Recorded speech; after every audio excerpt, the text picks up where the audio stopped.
Guys आपको पता है ये वीडियो मैं 2 दिन पहले रिकॉर्ड करने वाला था, लेकिन कुछ रीज़न की वजह से रिकॉर्डिंग नहीं हो पाई। उसके बाद आज का दिन आया, लेकिन उन 2 दिनों के बीच में और नई अपडेट आ गई। यानी कि मैं बात कर रहा हूँ captain America 4 the new world order की। और अगर मैं कुछ और दिन रुक गया तो पता नहीं वीडियो कितनी लंबी हो जाएगी, क्योंकि डेली मैं देख रहा हूँ कुछ ना कुछ इससे रिलेटेड अपडेट आ ही रही है। तो चलिए आज हम लोग समझने की कोशिश करेंगे और जानेंगे कि आखिरकार ये मूवी कितनी बड़ी होने वाली है।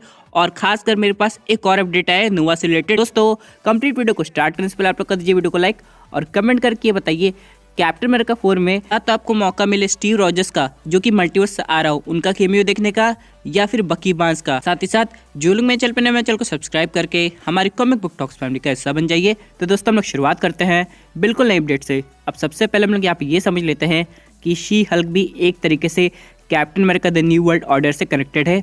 और यहाँ पे सुनने में ये आ रहा है कि आखिरकार जिस कैरेक्टर को हम लोग टीवी सीरीज में मिस कर रहे थे वो फाइनली हम लोग को दिखाया जाएगा।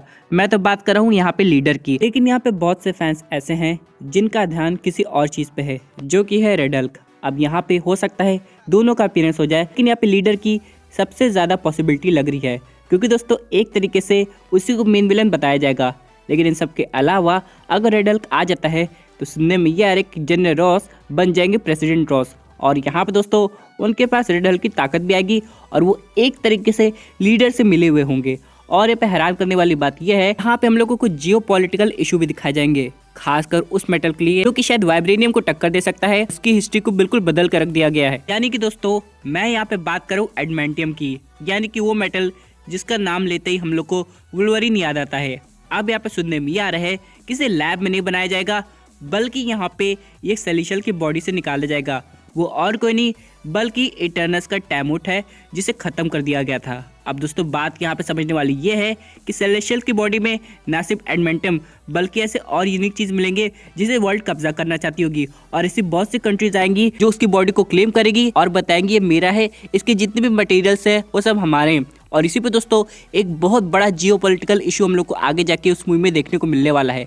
बात करें दोस्तों एडमेंटम की, तो अभी तक ये नहीं पता है कि उसकी ताकत कितनी होगी और क्या हम लोग के जो करंट वर्जन का वुल्वरीन आएगा डेडपूल के अलावा वो उसमें यूज़ होगा कि नहीं। क्योंकि दोस्तों अगर देखा जाए तो एडमेंटियम अभी डिस्कवर हुआ है, तो मेरे हिसाब से वुल्वरीन पे वो मटेरियल अभी नहीं चढ़ा होगा। यानी कि जब टैमोट बाहर आ गया था और इटर्नस उसे खत्म करने वाले थे, उसके बाद इटर्नस उसे मार दिए थे, तो एक तरीके का आइलैंड बन गया था। तो मेरे हिसाब से वुल्वरीन पे अभी वो चढ़ा नहीं होगा। और यहाँ पे दोस्तों आगे जाके म्यूटेंट मूवी में इसका बहुत इंपॉर्टेंट रोल होने वाला है। लेकिन इन सब के अलावा यहाँ पे कुछ केमियोस की भी अपडेट आ रही है, जैसे कि सबसे पहला नाम आ रहा है वैलेंटीना का। और आखिरकार उसे हर हालत में वाइब्रेनियम चाहिए। आप लोग ने इन्हें black panther Wakanda for ever में देखा होगा। और यहाँ पे दोस्तों वाइब्रेनियम क्यों चाहिए, जाहिर सी बात है इन्हें अपना कैप्टन अमेरिका मिल गया है जॉन वॉकर के रूप में, लेकिन उन्होंने उसका नाम रखा है यूएस एजेंट। बस एक चीज की कमी है, वो है वाइब्रेनियम शील्ड। हालांकि यहाँ पे फैल्कन एंड विंटर सोल्जर में जॉन वॉकर ने काफ़ी मेहनत करके अपनी शील्ड बनाई थी, लेकिन उसका क्या हालत हुआ था आप सभी लोग जानते हैं।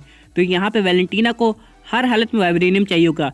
या तो थ्योरी ये कहती है इस बार जो जॉन वॉकर की शील्ड होगी वो वाइब्रेनियम से नहीं बल्कि एडमेंटियम से बनेगी। और यहाँ पे कुछ और नई प्रॉपर्टीज़ होंगी जो कि शील्ड में हम लोग को देखने को मिलेगी। लेकिन यहाँ पे बात करते हैं अगले केमियो की, तो सुनने में यह आ रहा है कि हम लोग को शैंग-ची भी कुछ समय के लिए इस मूवी में दिखाई दे सकता है। इन सब के अलावा कि 10 रिंग से फिर से हम लोग को सिग्नल निकलते हुए दिखाई देंगे, और इस बार उसकी जो रिंग है उसके कंट्रोल में भी नहीं होगी, जिसे देख के शैंग-ची थोड़ा हैरान हो सकता है। लेकिन यहाँ पे सबसे इम्पोर्टेंट केमियो की बात करें तो यहाँ पे कैप्टन मार्वल का है कि आखिरकार वो अचानक इस मूवी में कहाँ से आ रही है। तो दोस्तों मैं आपको बताना चाहता हूँ यहाँ पे एक टीवी सीरीज़ है जो कि ऑफिशियली फिल्माई जा चुकी है और बहुत जल्दी आने वाली है, जो कि है सीक्रेट इन्वेजन। और यहाँ पे निक फ्यूरी का इन्वॉल्वमेंट होगा और यहाँ पे रूडी भी हम लोग को दिखाया जाएगा। तो यहाँ पे सब चीज़ कनेक्टेड है, वो भी अर्थ लेवल पे। दोस्तों जाहिर सी बात है हम लोग को कैप्टन मार्वल का भी इंपॉर्टेंट रोल देखने को मिलेगा। हालांकि वो ज़्यादा समय के लिए नहीं आएंगी, लेकिन हाँ छोटा केमियो भी काफ़ी मज़ेदार होगा। इन सब के अलावा दोस्तों यहाँ पे कुछ और केमियोज हैं जो कि हैरान करने वाले हैं। आप लोग को याद होगा ना रेड स्कल, अब मे भी वो हम लोग को ना दिखाई दे, लेकिन हाँ उसकी डॉटर रहेगी जो कि हाइड्रा को आगे बढ़ाना चाहेगी। और यहाँ पे ऑलरेडी सुनने में आ रहा है कास्टिंग कंफर्म हो गई है, यानी कि जैसे हम लोग कैप्टन अमेरिका 4 को सोच रहे हैं ये उससे भी बड़े लेवल की मूवी होने वाली है। लेकिन यहाँ पे अब बात करते थोड़ी प्लॉट की, क्या इसमें मल्टीवर्स का इफेक्ट हम लोग को देखने को मिलेगा कि नहीं। दोस्तों काफ़ी महीनों पहले बहुत से फैंस ये थ्योरी बना रहे थे कि हो सकता है मल्टीवर्स से एक इविल कैप्टन अमेरिका वेरिएंट आ जाए जिसका नाम हो कैप्टन हाइड्रा। और सैम विल्सन को उससे बैटल करना पड़े, जो कि उसके लिए काफ़ी मुश्किल होगा, क्योंकि जिस कैप्टन को अपना आइडल मानता है और यहाँ पे एक तरीके से उन्हीं के जैसा बन गया है, बाद में उनके जैसे एक अपोजिट वेरिएंट से बैटल करना ये काफ़ी मुश्किल हो सकता है। लेकिन दोस्तों अभी तक ऐसी स्टीव रॉजर्स की कोई खबर नहीं आई है, लेकिन हाँ कल की डेट में खबर आई थी जो कि फैंस को हैरान कर दी है और यहाँ पे कहा जा रहा है कि ब्लैक विडो वापस आ रही है। जी हाँ दोस्तों, आप लोग ने बिल्कुल सही सुना, यानी कि स्कारलेट जोहानसन। अब यहाँ पे समझ में नहीं आ रहा ऑडियंस को कि आखिरकार ये कैसे पॉसिबल है। क्या यहाँ पे कोई पास्ट सीन दिखाया जाएगा या फिर सही में मल्टीवर्स का कॉन्सेप्ट यूज करके ब्लैक विडो गलती से हम लोग के यूनिवर्स में आ जाएगी?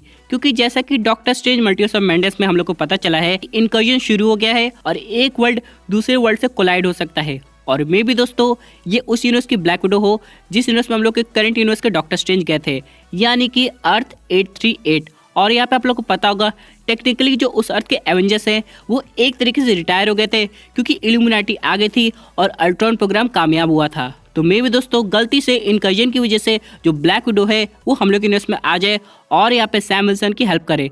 और यहाँ पे दोस्तों हम लोग को कुछ और राज जानने को मिलेंगे, आखिरकार डॉक्टर स्ट्रेंज के जाने के बाद उस यूनिवर्स में हो क्या रहा है। ये भी दोस्तों मेरे हिसाब से वॉन्ग की एंट्री हो जाएगी और यहाँ तक कि हम लोग को अमेरिकन शेवर्स भी दिखाई देगी। बात करें हम लोग प्रोफेसर हल्क की, तो यहाँ पे सुनने में यह आ रहा है कि अगर शी हल्क का कीमियो होता है तो मे भी ब्रूस बैनर भी आ जाए, लेकिन अभी के लिए तो हम लोग को ऐसी कोई पॉसिबिलिटी देखने को नहीं मिल रही है। लेकिन इन सब के अलावा दोस्तों चलिए बात कर लेते हैं हम लोग एक और इम्पोर्टेंट अपडेट की, जो कि आ रही है नोवा से। अब सबसे पहले कहा जा रहा था कि हम लोग को नोवा की टीवी सीरीज देखने को मिलेगी, लेकिन यहाँ पे दूसरी खबर ये आती है कि ऐसा नहीं होगा, बल्कि हम लोग को स्पेशल प्रेजेंटेशन दिखाई जाएगी। उसके बाद यहाँ पे अब तीसरी खबर ये आ रही है, ये दोनों की पॉसिबिलिटी नहीं है, बल्कि हम लोग को सीधे नोवा की एक मूवी दिखाई जाएगी जो कि काफी अच्छे तरीके से बनाई जाएगी। लेकिन दोस्तों अगर ऐसा हुआ तो उसकी हाइप को बनाने के लिए उसे पहले केमियो देना पड़ेगा, चाहे टीवी सीरीज हो या फिर मूवी हो। लेकिन इन सब के अलावा चलिए बात कर लेते हैं कुछ और केमियोस की, जो कि अभी तक तो कंफर्म नहीं हुए हैं लेकिन पॉसिबिलिटी बनती है।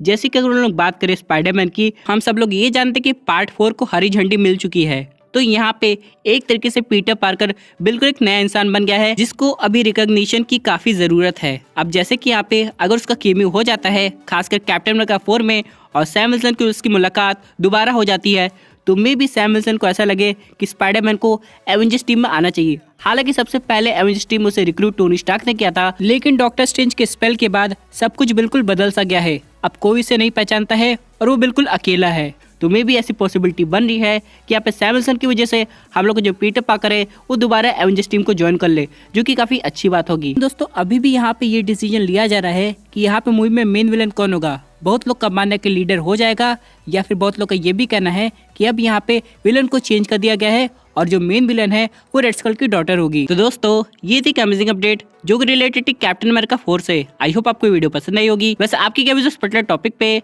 अपनी यूजर कमेंट कीजिए। और दोस्तों अगर आप ऐसे इंस्पिरियर कंटेंट एंजॉय करना चाहते हैं तो हमारे चैनल को सब्सक्राइब करके हमारे सुपर हीरो फैमिली का हिस्सा बन जाएगा।